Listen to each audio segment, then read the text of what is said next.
Oh boy, swinging hard there with Peter Appleyard. It is 2:32, and today we are speaking with the winner of our Jazz FM 91's 2025 Peter Appleyard Scholarship.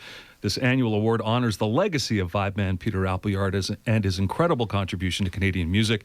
And to help me is Peter's son, Peter Appleyard Jr. is here with us. Hello. Someone who has made this award a reality and is also someone very dedicated to music education. Peter, great to see you always. As you as well. And also your lovely wife, Kelly, is here, but you shout out for us. There you go. So our winner started playing drums at his home in Fall River, Nova Scotia. He currently attends the University of Toronto. It's a pleasure to welcome and congratulate drummer Will Bentley. Will, great to see you, friend. Hi, Brad. Congratulations. Thanks for having me. Great to meet you. You went to high school in Nova Scotia, but you moved around a little bit before that. It has some similarities to Peter Appleyard a little bit, too. Tell us a little bit about that journey. This is true. So when I was very, very young, infant status, I was born in England, and I moved to Nova Scotia when I was just 18 months old. So that's why I don't have any kind of accent or anything like that, but my parents definitely do. That was the big move, but I mean, I don't remember any of that really. Most of my memories of England and UK are from visiting family later on. But it was your great-grandfather was a drummer? Yes. Yeah. Leslie Walsh, who, don't quiz me on him because I have to, my aunt's coming down to kind of, I want to quiz her a bit more. But yeah, he was a drummer, like 1920s, I believe. And I think he would use like one of the earliest trap sets, and he was in a trio at one point. I can't remember. It was just like your jam kind of thing. The fact that your great-grandfather played drums, did that have any impact on you playing drums? I don't know. I mean, I like to think so. You know, he's definitely coursing through my veins or whatever. Peter, I'll encourage you to jump in at any point and talk to Will and ask him anything you would like as well. I will, but first of all, thanks to you, Jelani, of course, the listeners for making this happen. This is our 12th year, and as, you know, yeah, unbelievable, 12? right? Man. As that Frank Sinatra song, it happens every spring, so I'm always reminded of this opportunity to meet with some fabulous musicians out there, and without the listeners, without the support, there's so many things at this station that doesn't happen. I always want to make that mention off the start. But yeah, congratulations, Will. Thank you. And, you know, go ahead. No, I was thinking, why was it important for you, as we're sitting here with one of these young, talented people that you're supporting, or the award is supporting, because of your dad? What was it about music education, or what was it in your mind that said, this is something I would like to do? There are probably a lot of ways you could have sort of put his name on something. Great question. Yeah. I think, you had asked me when we first met shortly after he passed away, you know, what's your dad's legacy? And I wasn't quite certain at the time. And, you know, as the months passed and Kelly and I were talking about it and connecting with a few of his musicians, in particular John Sherwood, and I had a quick chat. But long and short was just to keep, as Dad would say, the lovely art form alive. And this was, I think, a great opportunity. And as we've seen over the 12 years, to allow young musicians to have a little bit of something to put in their jeans to help with tuition, to help with buying instruments, whatever it might be. And, you know, to think that your, you know, great-grandfather back in the 20s when Dad had an aspiration to start playing drums in the, you know, 1933 in England, and here we are all these decades later with someone who wants to pursue you know, some might say, like, why would you want to get into jazz? Well, there's just something in their veins that just, you said, coursing through your veins to get in and roll your sleeves up and play. Is there anything slightly more gratifying, because we've given away a lot of these awards, when it goes to this year someone who's a percussionist? Does it mean a little bit more? Well, last year we had, was it Kayla? Yes. The vibra harpist. Yes, that was right on the nose. It's been interesting.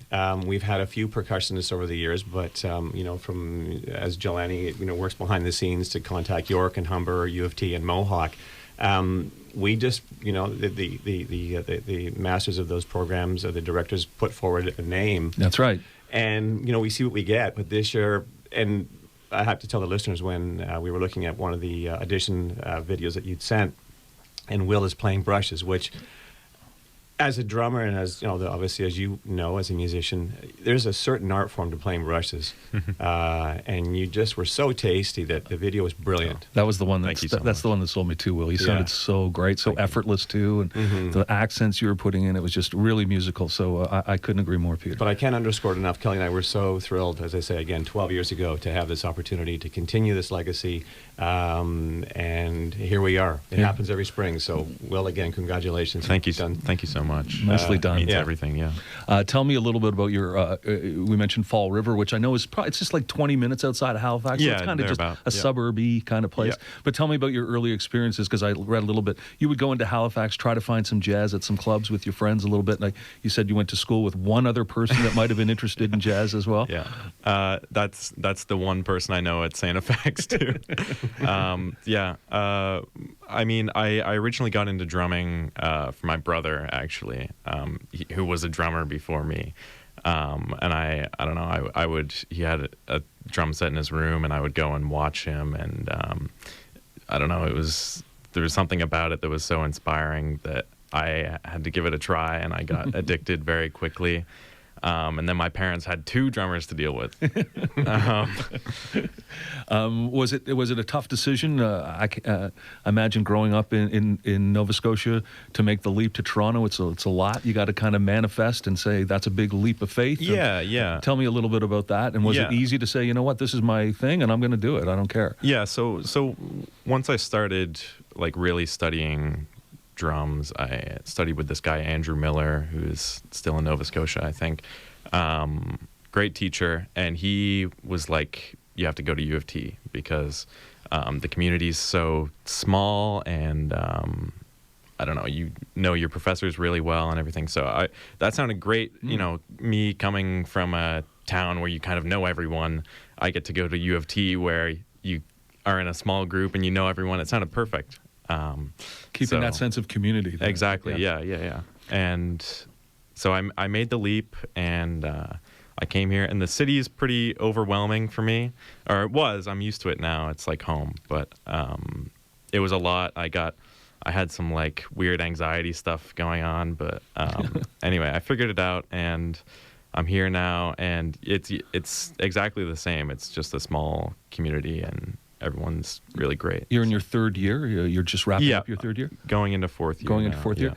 Just give me a sense of, for someone else who's out there listening maybe and thinking of making that, can you create your community pretty easily here as someone from away, and you feel like you've got your bedrock kind of people now and your folks that Absolutely. The folks that you saw in the audition videos are they're like my brothers now. We like play a lot of music together, but it's gotten to more than that. I mean, it's absolutely possible to come from anywhere in Canada or anywhere in the world and come to Toronto, where there's this great scene of musicians who will push you and but also support you at the same time, and people with experience who know how to teach and how to guide you. I feel like there's so much guidance and there's so much uplifting that it's very easy to get your foot in the door here and kind of plant your feet and go from there. It's pretty encouraging to hear that. Just listening to him speak is phenomenal, and it's triggering an answer that I didn't quite have on the spot when you asked me before. But here you are on the radio on one of the greatest jazz stations in the world, as my dad would say. Peter said it. It's phenomenal, and without this award, without this opportunity, this kind of stuff doesn't happen. It's great to shine a light. It's the best. You studied. You also got an opportunity to get your band to the Rex, I think, a little while ago. Is that like moving a mountain, or is it? You obviously have to be talented and good, but must have been some kind of benchmark for some success that you were having here in the city. I do have to thank my school for that. I mean, they give us so many opportunities to play at the Rex. But this was the first time where I was kind of being a band leader, and I put a quartet together, and we played some music that I've been wanting to play for a long time for people, and it went really great. And that was kind of the first step where I started thinking, okay, maybe I can make something of this that was just a dream when I was a kid. And, I remember telling my family, like, what if I could make money from playing music and teaching music? And they kind of chuckled, not in a negative way, but it just seems so far-fetched at that point. And to get here and see it becoming a reality is just, I don't know, I feel like the luckiest guy in Toronto or in the entire world. Yeah, you've earned it. You deserve it. So great. Just a couple of words. You studied with Ethan Ardelli, Nick Frazier. Give me a sense of those guys and what they've given to you. Yeah. So Ethan in first year, that guy knows how to play the drums. Believe it or not. It was a great experience. Just working on technique and kind of my role with other musicians on the bandstand, as well as like independence, all the drummy type stuff. But Nick, for the past 2 years, it's just been incredible. Like, he will give you things that, like, take your learning curve and reset it. You know what I mean? So kind of like where you think you are, you're not actually there. Interesting. And he kind of has this way of turning your world upside down to help you see like what you're missing. And I don't know, it's been very like week by week working to goals, and he's just incredible. It's probably as much about recognizing your potential too, and always making sure that there's a long way to go, but because you can get there, because you're talented. Yeah, no, it's very humbling. Yeah, I like that you said U of T has brought me more. U of T has taught me more than anything about what it means to play music with others, and I think that's just a great. It's a great testament to yourself, but also to jazz. It's so community based. It's so about being on the bandstand with people that you can trust, that are there to make you sound better, to support you, to push you, and all the things that make jazz the music that we love so much. I think it's unlike any other genre of music at all, because of that sense of the musicians on that bandstand being all in it together and making it happen. It's a pleasure to meet you. I know you're looking to stay here in our city and make this your home moving forward. Absolutely. So you're not just going to get your degree and head back to Nova Scotia, but you're going to stay here and share your gifts with us in Toronto, which I think is terrific. Congratulations on the award. And Peter, you want to do it again next year? It happens every spring. Let's do it. Peter Appleyard Jr., the winner of this year's award, Will Bentley. Congratulations again. And Kelly, great to be with you. Thanks so much. And we'll do it again next year.